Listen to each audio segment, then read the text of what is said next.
One Mission is literally my life's purpose. I can remember from the age of 10 that I knew that I was going to help people. And then I had Nicholas. And Nicholas was born and everything was magical until it wasn't. When kids get sick, they kind of get a little bit better every day. And Nicholas was getting a little bit worse every day. So we went to the hospital, and that's where they told us that Nicholas had cancer.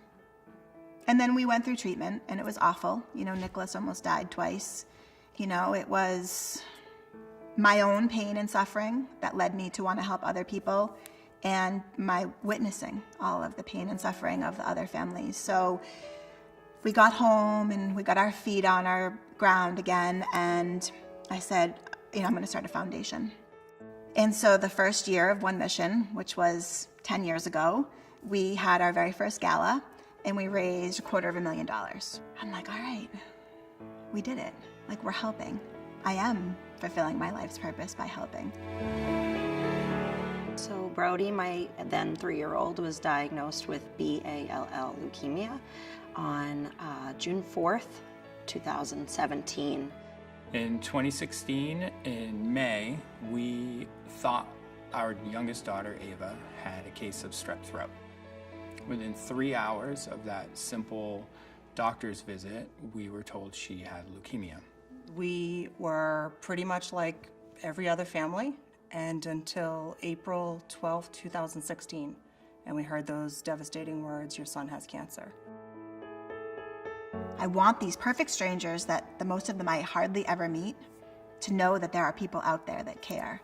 When you walk into the hospital not knowing what your diagnosis is going to be, you don't bring anything. I didn't have a cell phone charger, and there it was in a One Mission bag. And it was a godsend because I needed to get in touch with my children. You as a parent are responsible for your parking, even with a child fighting cancer. And One Mission came in week 1 and paid for our parking. Toys started showing up, distractions, games, and they had these little stickers on them that said One Mission. Our programs are focused on helping the kids to be kids. I decided to do little things, you know, like decorating their hospital rooms so that they don't look sterile. He had Batman comforter, Batman sheets, loads of books on the bed, video games, pretty much anything that you could think of. And then on top of it, they left a Target gift card in the off chance they had forgotten something. So Ava's favorite One Mission program, if you can imagine, for an aspiring chef, were all the food programs. To her, it was a great connection to her life outside the hospital, and it created sort of a new smiles for her inside the hospital. Brody has been a part of lots of One Mission programs, but one of his favorite has been the bead program. And what's wonderful about it, it has chronicled his journey. He can go through and he says, you know, this is where I got a lumbar puncture. This is where I had anesthesia. This really is a story of his life, and it's an important one for him to have going forward into his adult life. When Maxwell would come visit his younger brother Samuel, they would go to the One Mission resource room and they would set up the Wii and they would do dance parties. So for me as the mom, it was almost like I could pretend I was back at my own house. Where she is today is she is making up for lost time. She is adding things to her repertoire of activities. She's picked up dance. She's now a hip-hop dancer.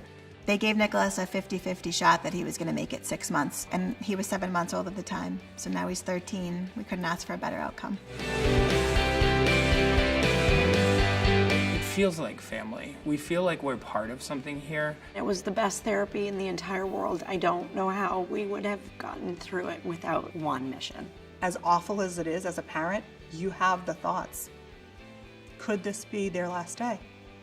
And I want to have something happy to remember in the off chance it is. And One Mission provided that to us. Thank you, One Mission. Thanks, One Mission. Thank you, One Mission.